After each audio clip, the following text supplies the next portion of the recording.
নমস্কার বন্ধুরা, আমি পায়েল। আজকে আমি আপনাদের পড়ে শোনাচ্ছি বিমল মিত্রের লেখা গল্প গার্ড ডিসুজা। বন্ধুর প্রথম ছেলের অন্নপ্রাশন, যেমন হয় আর কি। লোকজন প্রচুর, উদ্যোগ আয়োজনেরও শেষ নেই। একদল খেয়ে দিয়ে চলে যাচ্ছে, আর একদল ঢুকছে। খাওয়া দাওয়ার শেষে বাড়ির ভেতরে যেতে হলো। বিরাট বাড়ি। সদর পেরিয়ে অন্দরে ঢুকে অনেক বারান্দা, অনেক ঘর পেরিয়ে শেষে একেবারে শেষ ঘরটায় পৌঁছলাম।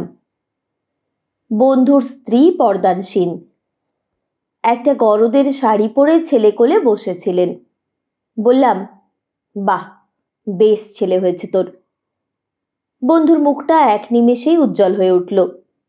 অনেক দিন পর ছেলে হয়েছে, অনেক সাধ্য সাধনার পর। মাদুলি, তাগা, ওষুধ বিশুদের অন্ত ছিল না। অনেক দিন ধরে অনেক ডাক্তার দেখানো হয়েছে, কোনো ফল হয়নি। কিন্তু যখন সব আশা প্রায় চলে গেছে, এমন সময়ে ছেলেটির হাতের মুঠোর মধ্যে একটা গিনি দিতেই ছেলেটি মুঠো বন্ধ করে সেটা মুখে পুরে দিতে গেল। বন্ধুর স্ত্রী তাড়াতাড়ি হাতটা ধরে ফেললে। চলেই আসছিলাম, হঠাৎ বন্ধু জিজ্ঞেস করলে, কার মতন হয়েছে রে? বউয়ের মতন না আমার মতন? কথাটার কি উত্তর দেব ভাবতে গিয়ে ছেলের মুখের দিকে আবার ভালো করে দেখতে গেলাম। কিন্তু হঠাৎ নজরে পড়ল বন্ধুর স্ত্রীর মুখের দিকে। ঘোমটার আড়ালে মায়ের মুখের সেই আশ্চর্য রূপ দেখে চমকে উঠলাম। আমার আর উত্তর দেওয়া হলো না। প্রথম ছেলে হওয়া মায়ের মুখ এমন সুন্দরী হয় বটে, এ ছবি তো আমি আগে দেখেছি। তাড়াতাড়ি চলে এলাম, কিন্তু দৃশ্যটা ভুলতে পারলাম না। এ মুখ তো আমার দেখা, এ মুখ তো ভোলা যায় না। মিসেস ডিসুজার মুখ তো সেদিন এমনি করেই লজ্জায় লাল হয়ে উঠেছিল। সেদিনও তো আমি এমনি করেই অবাক হয়ে চেয়ে দেখেছিলাম মিসেস ডিসুজার মুখের দিকে। সে গল্পটা বলি। তখন আমি চাকরি করছি। চক্রধরপুরে একটা 2 কামরা ঘরে থাকি। একটা বাড়ির এদিকের 2খানা ঘরে আমি, আর ওদিকের 2খানা ঘরে ডিসুজা সাহেব। মাঝখানে একটা ছোট্ট পাঁচিল। রাঁচি রোডের ওপর ছোট বাড়িটা। সামনে একটু ঘেরা বাগানও আছে। সেই বাগানে মাঝে মাঝে একটা চেয়ার নিয়ে বসি সন্ধেবেলা। সামনের পিচ ঢালা রাস্তাটা টাটানগর চাইবাসা হয়ে কোথায় গড়াতে গড়াতে রাঁচির দিকে চলে গেছে। এক একটা দামি মোটর শোঁ শোঁ করে সামনের রাস্তা দিয়ে হাওয়ার বেগে উড়ে চলে যায়। খানিকটা ধুলো ওড়ে, তারপর আবার সব নিস্তব্ধ। এমনি করে যখন সন্ধে ঘনিয়ে আসে, তখন উঠে গিয়ে বসি ভেতরে। তখন বাতি জেলে পড়তে বসি। পড়তে পড়তে কখন রাত গভীর হয়, এক এক সময়ে খাওয়া দাওয়া সেরে ঘুমিয়ে পড়ি। আবার উঠি সকালে। Good morning uncle. ডিসুজা সাহেবের ভাই আমাকে আঙ্কেল বলে ডাকত। বললাম, তোমার ব্রাদার কোথায় জনি? ডিসুজা দেখা হলে বলে, গুড মর্নিং অথর। আর ডিসুজা সাহেবের বউও লোক ভালো। রংবাহারি গাউন পরে বাগানে বেড়ায়, রাস্তা বেয়ে হাঁটতে হাঁটতে স্টেশনে যায়, তারপর বাড়িতে এসে গান গায় বিচিত্র সুরে। পাশাপাশি ঘর, ও ঘর থেকে কথা বললে এ ঘরে সব শুনতে পাই। একটাই ছাদ, মাঝখানে শুধু একটা দেওয়ালের পার্টিশন। ডিসুজা সাহেব রেলের গার্ড। এক একদিন কত দূর চলে যায়, 2.5-3 দিন পরে আবার ফিরে আসে। হঠাৎ হয়তো রাত 2টোর সময় এসে ডাকে, মিলি মিলি। তা মিলি মেম সাহেবও বেশ অ্যাংলো ইন্ডিয়ান মেয়ে, লজ্জা শরমের তেমন বালাই নেই।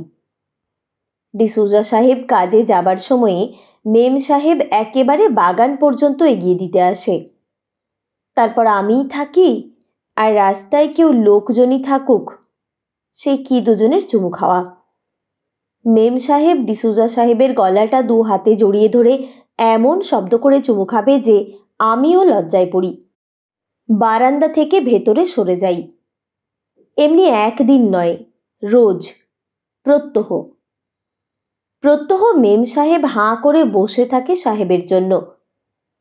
আমার পাশের বারান্দাতেই আর একটা চেয়ার নিয়ে বসে বসে সোয়েটার না কি যেন একটা বোনে আর মাঝে মাঝে রাস্তার দিকে চায়। এইবার 13 ডাউন চলে গেল, এবার গুডস ট্রেন আসবে, ডিসুজা সাহেব আসবে, বাগানে টেবিল চেয়ার পড়বে, চা খাবে তিনজনে, সাহেব, মেম সাহেব আর জনি। এক একদিন আমারও ডাক পড়ে, এসো এসো Arthur, come here boy, have tea please. প্রথম দিনের আলাপেই বোধহয় বলেছিলাম আমার লেখার বাতিক আছে, চাকরি করি আর মাঝে মাঝে বইও লিখি।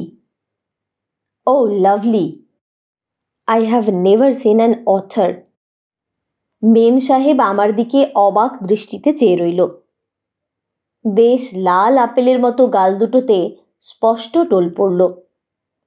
ডিসুজা সাহেব কালো ভূত হলে কি হবে, মেম সাহেব বেশ ধবধবে ফর্সা, নিটোল নির্ভাজ দেহ, নিপাট টুসটুসে লাবণ্য, কি যেন একটা উগ্র সেন্ট মেখেছে। আমার নাকে মুখে চোখে সে গন্ধ আছড়ে পড়ছে। সাহেব পরিচয় করিয়ে দিলে, এই আমার ব্রাদার জন ডিসুজা, জনি বলে ডাকি। জনি বলেছিল আমি তোমাকে আঙ্কেল বলে ডাকবো।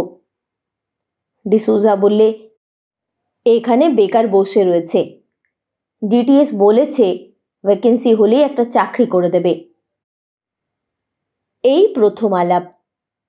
আর ঠিক এর 3 দিন পরেই ঘটনাটা ঘটল। রাত তখন 1টা কি 2টো, আমি ঘুমোচ্ছি। হঠাৎ মনে হলো বাইরের দরজাটা কে যেন ঠেলছে আর প্রাণপণে চিৎকার করছে, আঙ্কেল আঙ্কেল। ঘুমের ঘোরে প্রথমটা ভালো করে বুঝতে পারিনি। ভালো করে তন্দ্রাটা ভাঙতেই দরজা খুলে চেয়ে দেখি জনি। ডোরা কাটা স্লিপিং গাউন পরে জনি দাঁড়িয়ে আছে, উস্কো খুস্কো চুল, খুব যেন ভয় পেয়ে গেছে। আমি দরজা খুলে দিতেই আমার দিকে এগিয়ে এসে আমার দুটো হাত জড়িয়ে ধরলে, বললে, আঙ্কেল তোমার বাড়িতে আমি শোবো, আমাকে তোমার বাড়িতে শুতে দাও প্লিজ। কি হয়েছে? আমি যেন হতবাক হয়ে গেলাম। থরথর করে কাঁপছে জনি। বছর 18 বয়স, বেশ জোয়ান চেহারা। হ্যারিকেনের আলোতে মনে হলো মুখখানা যেন তার আরও কালো, কুচকুচে কালো হয়ে উঠেছে। আমার দিকে চেয়ে হাঁপাচ্ছে। বললাম, কেন, তোমাদের বাড়িতে কি হলো? জনি কিছু উত্তর দিলে না। ঘরের ভেতর আমার বিছানায় শুইয়ে দিলাম। তখনও যেন কেমন আড়ষ্ট ভাব। আবার জিজ্ঞেস করলাম, তোমাদের বাড়িতে কেউ নেই? এ কথার কোনো উত্তর দিলে না জনি। জিজ্ঞেস করলাম, ব্রাদার কোথায়? জনি বললে, দাদা নেই, লাইনে গেছে, আমি। কি যেন বলতে গিয়ে থেমে গেল। তারপর আমিও আর সেদিন বিরক্ত করিনি জনিকে। এমনিতে চক্রধরপুর খুব খারাপ জায়গা নয়। ডিসুজা সাহেব বলতো, জানো আথার, বেস্ট প্লেস আমাদের চক্রধরপুর। আমি বিলাসপুর ছিলাম, ভোজুডিতে ছিলাম, আদ্রায় ছিলাম। আদ্রায় ডিসুজা সাহেব তখন ফায়ারম্যানের চাকরি করে। আদ্রা থেকে বেরিয়ে খড়গপুরে গাড়ি নিয়ে যায়, আসে 1 দিন 2 দিন পরে। একদিন রানিং রুমে বেহুশ হয়ে পড়েছিল। ফায়ারম্যানের অভাবে গাড়ি ক্যান্সেল হয়ে গেল। রিপোর্ট হয়ে গেল ডিটিএসের কাছে, চাকরি যায় যায় অবস্থা। তখন এই মিলি বাঁচিয়ে দিলে। মিলি মেম সাহেব। মিলি তখন বেশ নামজাদা হয়ে উঠেছে কলোনিতে, ক্লাবে, ইনস্টিটিউটে। নাচে গায়, বিলিয়ার্ড খেলে, সাইকেল চালায়। গার্ড আর ফায়ারম্যান মহলে তার অনেক ভক্ত। অদ্ভুত জন্ম বৃত্তান্ত তার। রোমান ক্যাথলিক চার্চের ফাদার কোহান তাকে কুড়িয়ে এনেছিল রানিং রুমের কামরা থেকে। সকালবেলা ঘর ঝাঁট দিতে গিয়ে জোসেফ ম্যাথর দেখেছিল বাথরুমের কমোডের পাশে পড়ে আছে ফুটফুটে একটা ছোট্ট 1 দিনের মেয়ে। আর তারপর এসব খবর আমার জানা ছিল না। চক্রধরপুর অফিসের হেড ক্লার্ক নীলকণ্ঠবাবুর কাছে শোনা। বুড়ো মানুষ, পুরনো কথার জাহাজ। কোন সাহেবের কি নেশা, তার কেমন মেজাজ, সমস্ত সাহেব জাতের হাঁড়ির খবর নীলকণ্ঠবাবুর মুখস্থ। প্রথম দিনে নীলকণ্ঠবাবু জিজ্ঞেস করেছিলেন, বাড়ি পেয়েছেন? বলেছিলাম, হ্যাঁ, ডিসুজা সাহেবের বাড়ির পাশে। বেশ বেশ ভালো। ডিসুজা একটু মদ টানে বটে, কিন্তু লোকটা ভালো। একটু থেমে বলেছিলেন, ডিসুজা সাহেবের মেমকে দেখেছেন? বললাম, হ্যাঁ দেখেছি, আলাপ হয়েছে, একদিন চা খেতেও নেমন্তন্ন করেছিল। মেম সাহেবটা খুব ভালো। ও বেটি ওদের জাতের একটা রত্ন মশাই। ওই মাতালটাকে কি ভালোই না বাসে। সাহেবটাকে ডিউটিতে যাবার সময় চুমু না খেয়ে ছাড়বে না। অথচ অথচ কি? নীলকণ্ঠবাবু বললেন, অথচ জন্মেছে তো রানিং রুমে। রানিং রুমে জন্মেছে কেন? নীলকণ্ঠবাবু বললেন, কেউ জন্মের পর ওখানে ফেলে দিয়ে গিয়েছিল আর কি। বুঝতেই তো পারছেন ও বেটাদের কাণ্ড। তা সেই মিলি শেষকালে ফাদার কোহানকে ধরে ডিএলএস সাহেবকে গিয়ে ধরলে। ডিএলএস ছিল তখন ফার্নান্ডিজ সাহেব। ফাদার কোহানের কথায় চাকরিটা রয়ে গেল ডিসুজার। মিলি মেম সাহেবকে বিয়েও করতে হলো।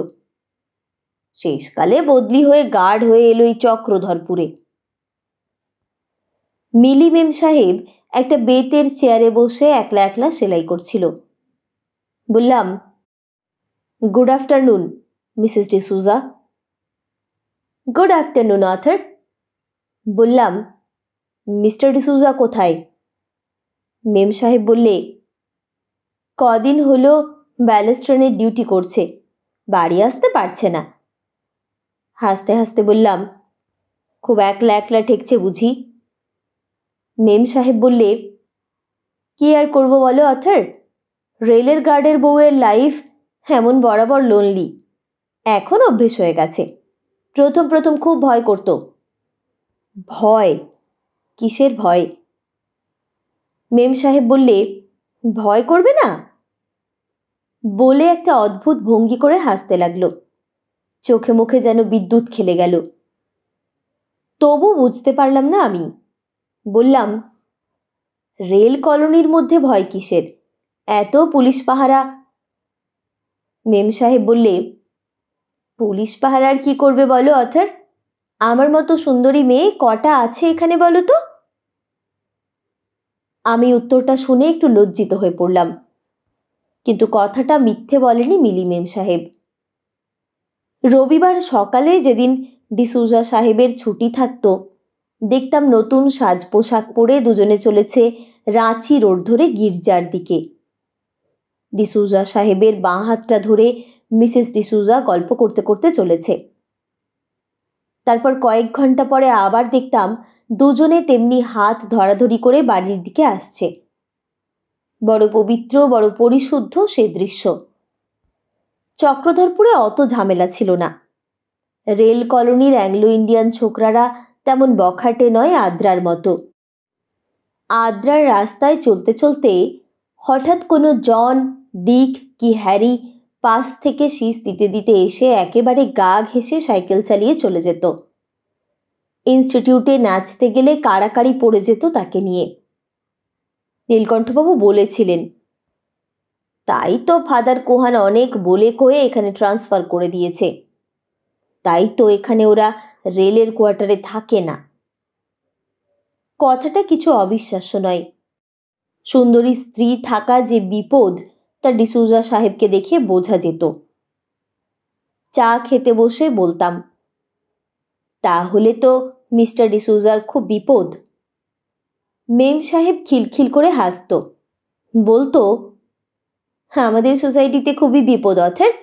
তোমাদের হিন্দু মেয়েদের বেশ, ঘোমটা দিয়ে হারেমের মধ্যে রেখে দিলে কারো দেখতে পাবার সুযোগ নেই, তোমরাও বাইরে গিয়ে নিশ্চিন্ত থাকতে পারো। বললাম, তাহলে তো বাইরে গিয়ে ডিসুজা সাহেবের মনে সুখ নেই। মেম সাহেব হাসতে হাসতে বললে, একেবারেই সুখ নেই? বাড়িতে সুন্দরী বউ একলা ফেলে রেখে কেউ সুখে থাকতে পারে অথর? তাই এমনি সময়ে জনি এলো চক্রধরপুরে। আমার সঙ্গে পরিচয় করিয়ে দিলে। ডিসুজা সাহেব বললে, এই আমার ব্রাদার জনি। জনি ড্রিঙ্ক করে না, সিগারেট খায় না। এ এক দৈত্যকুলে প্রহ্লাদ বলা যায়। এখনো সংসারের কোনো আঁচ লাগেনি গায়ে যেন। পুনায় এক কনভেন্টে ছিল, এখন চাকরি করা দরকার, তাই দাদা ডাকিয়ে এনেছে এখানে। ডিটিএস কিংবা ডিএলএসে কাউকে বলে একটা কাজে ঢুকিয়ে দেবে। মেম সাহেবকে একদিন বললাম, এ তো এক অবাক দেওর তোমার মেম সাহেব, এই যে দেখছি একেবারে ব্রহ্মচারী। ব্রহ্মচারী তার মানে? জনি বলতো, drinking is a very bad habit uncle. Drink করলে মানুষের মনুষ্যত্ব, হিউম্যানিটি চলে যায়। স্মোকিংও খুব খারাপ। মেম সাহেব বলতো, দেখছো author, how nice he is. হীরের টুকরো ছেলে জনি আমাদের। জনি বলেছিল, যারা মদ খায় তাদের আমি হেট করি আঙ্কেল, যারা স্মোক করে তাদেরও। কিন্তু তোমার ব্রাদার? দুদিন মিশেই কেমন যেন অবাক হয়ে গেলাম। এমন ছেলে তো এদের সমাজে দেখিনি। রোজ চার্চে যাবে। ঘুম থেকে উঠেই দেখেছি রাঁচি রোড ধরে একেবারে পাহাড়ের দিকে বেরিয়ে আসে, তারপর বাগানে গিয়ে মাটি কুপোতে বসে, তারপর স্নান সেরে এসে খবরের কাগজ পড়ে। মেম সাহেব বলে, he is an angel author, ও মানুষ নয়। আমি দেখেছি মিসেস ডিসুজা বসে বসে জনির জন্য চা তৈরি করে দিয়ে কাপটা এগিয়ে দিচ্ছে। অত্যন্ত ঘনিষ্ঠ হয়ে পাশে বসে মায়ের আদরে বলছে, এটা খাও ওটা খাও ইত্যাদি। জনি যা যা খেতে ভালোবাসে সেই সব জিনিসই বাজার থেকে আনায় মিসেস ডিসুজা। জনি আমার ঘরে এসে বলে, বড্ড আদর দিচ্ছে আমাকে আমার সিস্টার ইন ল। দেখো না এই কদিনে কি মোটা হয়ে গেছি। She is a good lady. তারপর বললে, কিন্তু আমার বড় লজ্জা করে আঙ্কেল। কেন লজ্জা কিসের? তোমার তো মা নেই, মা পেয়েছ। তা হোক, কিন্তু ব্রাদারের ঘাড়ে বসে বসে খাওয়া। আমার কোনো চাকরি বাকরি হচ্ছে না। বললাম, হবে নিশ্চয়ই, তোমরা অ্যাংলো ইন্ডিয়ান, তোমাদের চাকরির জন্য আবার ভাবনা। দেখো না, তোমার চাকরি হলেই মাইনে হবে খুব কম করে 50 টাকা, আর আমাদের একটা চাপরাশির মাইনে 7 টাকায় আরম্ভ। একটু থেমে জনি বলে, আচ্ছা আঙ্কেল, এ কেমন করে হয়? তোমরাও মানুষ, আমরাও মানুষ, অথচ এত তফাৎ কেন হয়? বললাম, তোমরা রাজার জাত বলে। কিন্তু তা যদি হয় তো আমাদের সঙ্গে ওরা তো একসঙ্গে খায় না, একসঙ্গে বসে না। ওদের মেয়েদের সঙ্গে তো আমাদের ছেলেদের বিয়ে হয় না। সেই সব দিনের কথা, সেই ব্রিটিশ আমলের ইতিহাস। আমরাও ওদের পর করে দিতাম, সাহেবরাও ওদের পর মনে করত। কিন্তু বাচ্চা ছেলে জনির মুখে সেই কথা শুনে সত্যিই অবাক হয়ে গিয়েছিলাম সেদিন। অন্তত একজন অ্যাংলো ইন্ডিয়ানও তো কথা ভেবেছে। কোথায় পুনার কোন কনভেন্টে কোন পাদ্রী সাহেব তাকে এ শিক্ষা দিয়েছিলেন, এ কথা ভাবতে শিখিয়েছিলেন? তাকে আমি দেখিনি, কিন্তু জনির কথা শুনে তাকে সেদিন মনে মনে নমস্কার করেছিলাম। মিস্টার ডিসুজা একদিন হুড়মুড় করে এসে পড়তো আবার। কোথায় ট্রেন নিয়ে কদিন আটকে ছিল, এবার এসেছে অনেক মালপত্র নিয়ে। কোত্থেকে সস্তার ডিম এনেছে, মুরগি এনেছে, ফ্রুটস এনেছে। আমার কাছেও কিছু পাঠিয়ে দিলে। আসতেই দরজার কাছ থেকে মেম সাহেব ডিসুজা সাহেবকে জড়িয়ে ধরে শব্দ করে চুমু খেলে। বললে, তোমার কোনো কষ্ট হয়নি ডিয়ার? আমি বিজাতীয় হয়ে এদের জীবনযাত্রা দেখতাম আর মনে হতো খাক ওরা মদ, মিসেস ডিসুজা খাক সিগারেট, তাতে কি হয়েছে? আমাদের চোখ দিয়ে বিচার করলেই তো খারাপ, নইলে কোনো দোষ তো নেই। একজন মানুষ একটা কুড়িয়ে পাওয়া মেয়েকে বিয়ে করেছে, সংসার করছে, ভাইকে এনেছে চাকরি করে দেবার জন্য। একটা মানুষ যতটা সাধ্য সমস্তই করছে। এরপর যদি ডিসুজা সাহেব একটু নেশাই করে, তাতে কি এমন অপরাধ হয়? মিসেস ডিসুজা স্বামীর জন্য পথ চেয়ে বসে থাকে বাগানে, নিজের একাকিত্ব ঘোচাবার জন্য যদি একটা সিগারেটই খায়, তাতেই বা দোষটা কি? আর বৈচিত্র্য হিসেবেও কলকাতা থেকে চক্রধরপুর গিয়ে এই অ্যাংলো ইন্ডিয়ান পরিবারটির সংস্রবে এসে বেশ ভালো লেগেছিল। কিন্তু তখন কি জানতাম এ বৈচিত্র্য আমার মনে এমন দীর্ঘস্থায়ী ছাপ এঁকে দেবে সে কোনো দিনও ভোলা যাবে না। দুদিন পরে ঠিক মাঝরাত্রে আবার সেই ঘটনা। বাইরে দুমদুম করে দরজায় ধাক্কা পড়ছে আর ডাকছে, আঙ্কেল, আঙ্কেল। খিল খুলেই দেখি জনি। অবাক হয়ে বললাম, কি হলো? আমি আর ওখানে শুতে পারবো না, তোমার বাড়িতে আমায় শেল্টার দাও আঙ্কেল, প্লিজ, একটা রাতের জন্য, কাল সকালেই আমি চলে যাব। যেন সত্যিই বিশ্বাস করতে ইচ্ছে হলো না। সকালবেলা যখন ডিসুজা সাহেব এসে ডাকলে, মেলে মেলে, দেখলাম মিসেস ডিসুজা এসে সাহেবকে দু হাতে জড়িয়ে খুব জোরে চুমু খেলে। জনি তখনও আমার বিছানায় ঘুমোচ্ছিল। রাত্রে জেগেছিল বলে সকালে ঘুম ভাঙেনি। গায়ে হাত দিয়ে ডেকে দিলাম, বললাম, ওঠো ওঠো জনি, তোমার ব্রাদার এসেছে। ব্রাদার আসবার খবর শুনে যেন নিশ্চিন্ত হলো জনি। বললে, আঙ্কেল। বললাম, কি? জনি বললে, তুমি ব্রাদারকে কিছু বলো না আঙ্কেল, প্লিজ। ডিসুজা সাহেবকে আমি অবশ্য কিছু বলিনি, কিন্তু আমার কেমন সমস্ত ব্যাপারটা অবিশ্বাস্য বলে মনে হতো। অন্তত যখন মিসেস ডিসুজাকে দেখতাম, সেই স্বামীর হাত ধরে চুমু খাওয়া, সেই কাপে চা ঢেলে দেওয়া, সেই রবিবার হাত ধরাধরি করে চার্চে যাওয়া, সেই মায়ের আদরে জনিকে খেতে দেওয়া, এটা খাও ওটা খাও বলা। ভেবেছিলাম হয়তো দু একদিন পরেই সব ঠিক হয়ে যাবে। দিনের বেলা বেশ সুস্থ সরল পরিবেশ। বেয়ারা বাগানে টেবিল পাতে, ট্রে ভর্তি কাপ ডিশ আসে, টিপট আসে, মিসেস ডিসুজা কাপে কাপে চা ঢেলে দেয়, কেক কেটে দেয়, স্যান্ডউইচ দেয়। তারপর স্বামীকে বলে, তোমাকে আর চা দেবো ডিয়ার?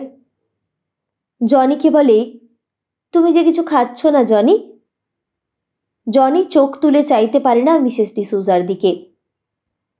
মিসেস ডিসুজা আবার বলে, কি হলো তোমার? জনি বলে, আমার খিদে পাচ্ছে না। ডিসুজা সাহেব বলে, এরকম রোগা হয়ে যাচ্ছ কেন জনি? রাত্রিরে ভালো ঘুম হয়নি বুঝি? মিসেস ডিসুজা সঙ্গে সঙ্গে বলে, না ডিয়ার, রাত্রে তো খুব ঘুমিয়েছে। আমি রাত্রে একবার উঠেছিলাম, দেখলাম জনি খুব সাউন্ড ঘুম দিচ্ছে। ও একবার ঘুমোলে আর ওর সাড়া পাওয়া যায় না। তোমায় আর একটা স্যান্ডউইচ দিই ডিয়ার? হঠাৎ জনি বলে উঠল, রাত্রে আমার ঘুম আসে না। কেন? দুজনেই হঠাৎ একসঙ্গে বলে উঠল, কেন? মিসেস ডিসুজা বললে, তোমার ঘুম আসে না তো আমাকে কেন বলো না, একটু ওডিকলুর মাথায় ঘষে দিতাম। ডিসুজা সাহেব বললে, তুমি ওকে একটু দেখো ডিয়ার, মাদারলেস চাইল্ড। মিসেস ডিসুজা নিজেই হঠাৎ উঠল। উঠে গিয়ে ওডিকলনের শিশিটা নিয়ে এসে পাশে বসে জনির মাথাটা নিজের কাছে টেনে এনে বললে, নড়ো না, চুপ করে শুয়ে থাকো। ঠিক যেমন করে মার কোলে ছেলে মাথা রাখে, তেমনি করে জনি মাথা রাখলে মিসেস ডিসুজার বুকের ওপর, আর মিসেস ডিসুজা জনির কপালে ওডিকলন ঘষে দিতে লাগলো। বলল, চুপ করে থাকো, এক্ষুনি মাথা ধরা ছেড়ে যাবে। আমার এক একবার মনে হতো হয়তো জনি যা বলে সব সত্যি নয়। কিন্তু রাত্রে, প্রায় মাঝরাত্রের দিকে ওপাশ থেকে ওদের গলা শুনতে পাই। ডিসুজা সাহেব বাড়িতে না থাকলেই বেশি শুনতে পাই যেন। জনি চিৎকার করে ওঠে, নো নো। খানিকটা চুপচাপ। মিসেস ডিসুজার চাপা গলা কানে আসে, ইউ মাস্ট, নো নো। তারপর জনি আরও চিৎকার করে ওঠে, I must tell my brother, আমি ব্রাদারকে বলে দেব। মিসেস ডিসুজার গলা, no, you must not, never, কখনো বলতে পারবে না, কখনো না। তারপর বিচিত্র শব্দ শুরু হতো। দেওয়ালের ওপারে যেন কেউ ধাক্কা মারে, কেউ যেন কারো মুখে হাত চাপা দেয়। গো গো শব্দ শোনা যায় একটা, কান্না, ধস্তাধস্তি, কথা কাটাকাটি। এপাশ থেকে কিছু বুঝতে পারি না। আর খানিক পরেই সব চুপ, সমস্ত নিস্তব্ধ। চক্রধরপুরের স্টেশন থেকে একটা ইঞ্জিন বিকট হুইসেল দিয়ে সেই নিস্তব্ধতা খানিকক্ষণের জন্য টুকরো টুকরো করে দেয়।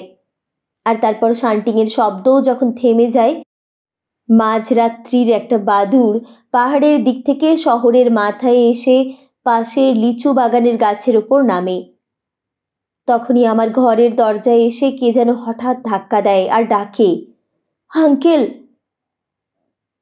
দরজা খুলে দিতেই জনি হাউ হাউ করে কেঁদে ভাসিয়ে দেয়, বলে, আমাকে ছুঁয়ো না আঙ্কেল, ডোন্ট টাচ মি, আমি অপবিত্র, I am impure, Lord Jesus save my soul. কথা বলতে বলতে আমার বুকের ওপর মুখ লুকিয়ে জনি কেবল কাঁদতে থাকে। কিন্তু তার পরদিন যখন আবার দেখি ডিসুজা সাহেব ডিউটিতে যাচ্ছে, বাগানের বাইরে এসে দাঁড়াতেই একবার পিছন ফিরল, আর সঙ্গে সঙ্গে মিসেস ডিসুজা কাঁধটা দু হাতে জড়িয়ে ধরে লম্বা করে চুবু খেতে থাকলো।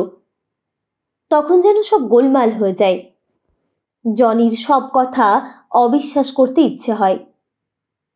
জনিকে বলেছিলাম আমি, তুমি ব্রাদারকে সব কথা বলে দাও না কেন? জনি কাঁদতে কাঁদতে বলেছিল, তাহলে যে ব্রাদারের লাইফ নষ্ট হয়ে যাবে আঙ্কেল, ব্রাদার হয়তো সুইসাইড করবে, আত্মহত্যা করবে। যত রাত হতো ততই ভয় হতো জনির।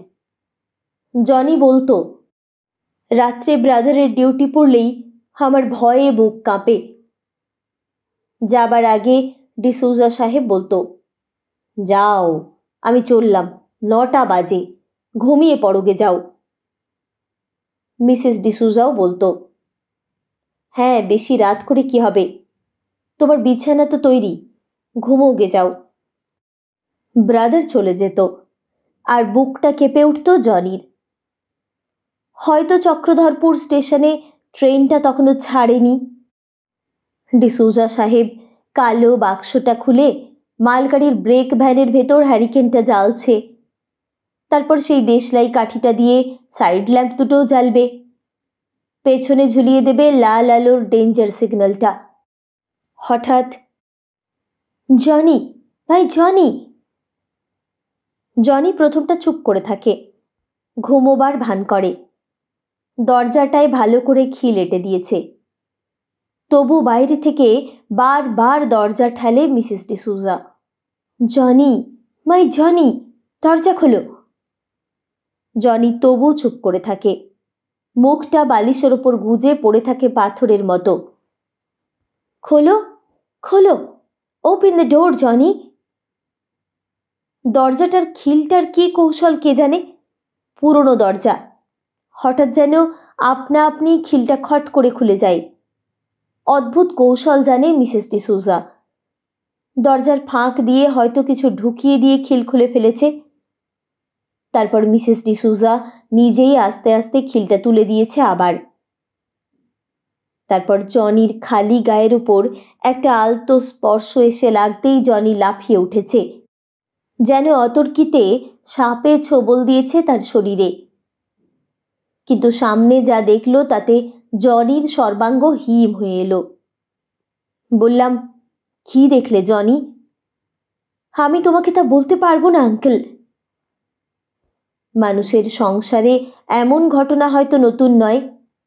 সেই গুহার যুগ থেকে শুরু করে এই পঞ্চশীলের যুগ পর্যন্ত অন্ধকারের আড়ালে এমন অনেক কাহিনী বারবার ইতিহাসের পাথরে ফলকে লেখা হয়েছে আর বারবার মুছে গেছে।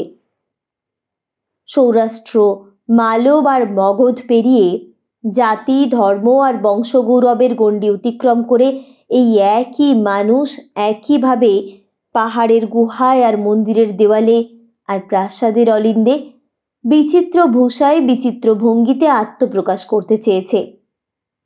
চক্রধরপুরের মিসেস ডিসোজা তো তাদেরই একজন, সেই রহস্যময় মানুষদের।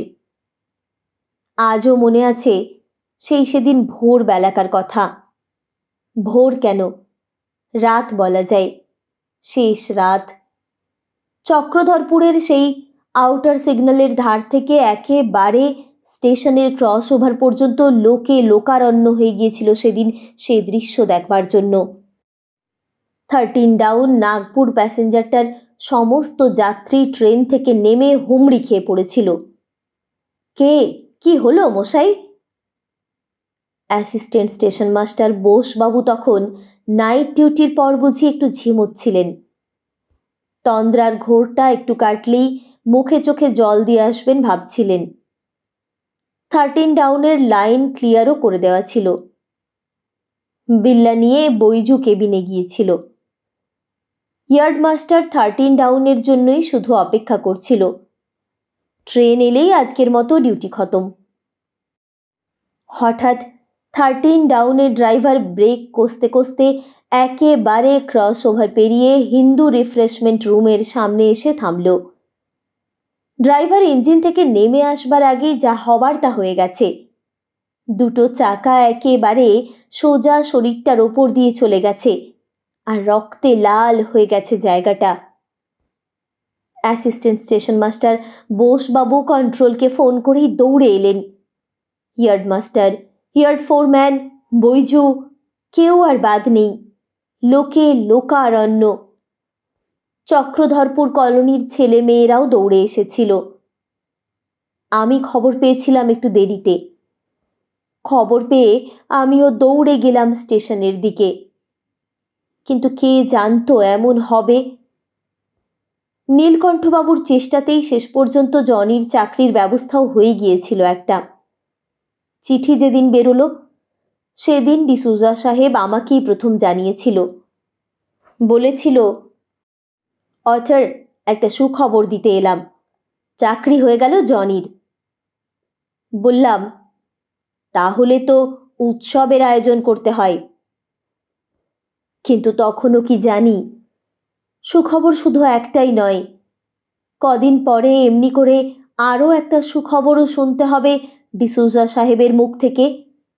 আর সেই সুখবর শুনে মিসেস ডিসুজার দুটো গাল কাটা রক্তের আভায় একেবারে লাল হয়ে উঠবে আমার সামনে। কিন্তু সেই কথা এখন থাক। চাকরির চিঠি যেদিন বেরোলো অফিস থেকে সেই দিনও কিছু আভাস পাইনি আমি। ডিসুজা সাহেব নিজেও কোনো আভাস পায়নি। আমার কাছে চিঠিটা নিয়ে খুলে দেখালে ডিসুজা সাহেব বললে, এই দেখো অথর, জনির চাকরি হয়ে গেল আজ। তখনও ভোর হয়নি ভালো করে। বাড়ির সামনে ঘুম থেকে উঠে দাঁড়িয়েছিলাম। পাশের বাড়িতে তখনও কেউ ওঠেনি। সেই সকালেই ডিউটি করে বাড়িতে আসছে সাহেব। তখনও মাথায় টুপি, গায়ে গার্ডের পোশাক। সাহেব বললে, কাল রাত্রেই পেয়েছি চিঠিটা, নীলকণ্ঠবাবু দিলে, তখন আমি ডিউটিতে যাচ্ছি। বাড়ির সামনে দরজায় ঘা দিতে দিতে ডাকলে, মিলি, মিলি। ঠিক আগের দিন রাত্রেও জনিকে দেখেছি, জনির গলা শুনেছি। ঠিক তেমনি রোজকার মতো মিসেস ডিসুজা ডেকেছে, জনি, মাই ডিয়ার জনি, দরজা খোলো। তবু জনি সাড়া দেয়নি। অনেক রাত পর্যন্ত দুজনের কথা কাটাকাটিও কানে এসেছে। একজন দরজা খুলবে না, আরেকজনের দরজা খোলবার জন্য পিড়াপিড়ি। তারপর এক অদ্ভুত কৌশলে দরজাও খুলে গিয়েছিল। আর তারপরে চিৎকার, অনুনয় বিনয়, সাধাসাধি। ভেবেছিলাম প্রতি রাত্রের মতো সেদিনও আমার দরজায় এসে ধাক্কা দেবে জনি, ডাকবে, আঙ্কেল আঙ্কেল। তারপর দরজা খুলে দেবার সঙ্গে সঙ্গে আমার বিছানায় মুখ গুজে কাঁদবে হাউ হাউ করে, যেমন প্রায়ই হয়। কিন্তু সেদিন দরজায় এসে কেউ ধাক্কা দিলে না। আস্তে আস্তে কখন সব নিস্তব্ধ হয়ে এলো, আর কখন বুঝি আমিও শেষ রাত্রের দিকে ঘুমিয়ে পড়েছিলাম। হঠাৎ ভোরবেলা ডিসৌজা সাহেবের সঙ্গে দেখা হতেই তার আগের রাত্রের সব কথা মনে পড়ল। ডিসৌজা সাহেব আবার ডাকলে, মিলি মিলি। ভেতর থেকে দরজা খুলে বেরিয়ে এলো মেম সাহেব, আর এসেই লম্বা করে চুমু খেলে ডিসৌজা সাহেবকে। কিন্তু সেদিন কেউ দরজায় এসে ধাক্কা দেয়নি। দৌড়তে দৌড়তে সাইকেলে চড়ে তখন খবর দিতে এসেছে call boy. Guard sahib, guard sahib. D'Souza বেরিয়ে আসতেই কলবয় বললে, সাব আপনার ভাই। কলবয় আর বাকিটা যেন বলতে পারলে না। মিসেস ডিসৌজাও তখন বেরিয়ে এসেছে। বললে, কি হয়েছে? হুজুর, আপনার ভাই। আমি যখন স্টেশনে গেলাম তখন স্টেশনের প্ল্যাটফর্ম লোকে লোকারণ্য। ওদিকের আউটার সিগন্যাল থেকে এদিকের ক্রস ওভার পর্যন্ত লোকে ভরে গেছে। অদ্ভুত সে দৃশ্য। যেন মনে হয় 13 ডাউন আসবার আগে লাইনে ঝাঁপ দেবার জন্য জনি তৈরি হয়েই ছিল। আর ঠিক যখন ইঞ্জিনটা হিন্দু রিফ্রেশমেন্ট রুমটার সামনে এসে পৌঁছেছে, জনি একেবারে ঝাঁপ দিয়ে পড়েছে লাইনের ওপর। সে জায়গাটা টাটকা রক্তে একেবারে ভেসে গেছে। দেখলাম ভিড়ের মধ্যে দাঁড়িয়েই ডিসৌজা সাহেব শিশুর মতো হাউ হাউ করে সেই দিকে চেয়ে কাঁদছে, আর তার পাশেই মিসেস ডিসৌজা চোখে রুমাল দিয়ে কান্না মুছছে। কিন্তু আশ্চর্য মানুষের মন, আর আশ্চর্য মানুষের মনের ভুলে যাওয়ার ক্ষমতা। আবার চক্রধরপুরের জীবনে সেই গতানুগতিকতা। আবার প্রত্যেক দিনকার মতো 13 ডাউন ভোর রাত্রে এসে থামে আর চলে যায়। আবার অ্যাসিস্ট্যান্ট স্টেশন মাস্টার নাইট ডিউটিতে তন্দ্রা এলে একটু ঝিমিয়ে নেয় চেয়ারে হেলান দিয়ে। আবার গার্ড ডিসৌজা ডিউটিতে যাবার আগে পিছন ফিরে দাঁড়ায়, আর মিসেস ডিসৌজা 2 হাতে গলা জড়িয়ে লম্বা করে চুমু খায়। চক্রধরপুরের প্রাত্যহিক জীবনযাত্রার গতিতে কোথাও কোনো ব্যতিক্রমই ঘটে না। কিন্তু হঠাৎ একদিন এক ব্যতিক্রম ঘটল, এবং তার জন্য আমি সত্যি প্রস্তুত ছিলাম না। সেদিনও ডিসৌজা সাহেবের বাড়ির সামনের বাগানে টেবিল পড়েছে। মিসেস ডিসৌজা টি পট থেকে চা ঢেলে দিচ্ছে কাপে কাপে। মিস্টার ডিসৌজা ডাকলে, good evening author, come on boy, have a cup of tea please. Mrs ডিসৌজাও বললে, ইয়েস প্লিজ কাম। চা খেতে খেতে হঠাৎ ডিসৌজা সাহেব বললে, তোমায় একটা গুড নিউজ দিই অথর, খুব একটা ভালো সুখবর। ভাবলাম আবার কি সুখবর। জনির চাকরি হবার সুখবর একদিন ডিসৌজা সাহেবই শুনিয়েছিল, আর আজ? ডিসৌজা সাহেব মিলি মেম সাহেবের দিকে একবার চেয়ে নিয়ে হাসতে হাসতে বললে, তুমি শুনে সুখী হবে অথর, এবার মিসেসের বেবি হবে। বেবি? আমি যেন আকাশ থেকে পড়লাম। ডিসৌজা সাহেব তেমনি হাসতে হাসতেই বললে, yes author, this will be our first baby, আমাদের এই প্রথম ছেলে। মনে হলো ডিসৌজা সাহেব যেন আনন্দে উৎফুল্ল হয়ে উঠেছে। কিন্তু মিসেস ডিসৌজার দিকে চেয়ে আরো অবাক হয়ে গেলাম। মনে হলো তার মুখখানা যেন সিঁদুরে রাঙা হয়ে উঠেছে এক নিমেষে। মনে হলো যেন জনির টাটকা কাটা রক্ত কেউ তার সারা মুখখানাতে মাখিয়ে দিয়েছে। কিন্তু তা কেবল এক নিমেষের জন্যেই। মিসেস ডিসুজা সঙ্গে সঙ্গে বলে উঠল, হি কি অথর, চুপ করে বসে আছো কেন? চা যে ওদিকে ঠান্ডা হয়ে গেল। তারপর ডিসুজা সাহেবের দিকে চেয়ে বললে, তোমায় আরেকটা স্যান্ডউইচ দেবো ডিয়ার?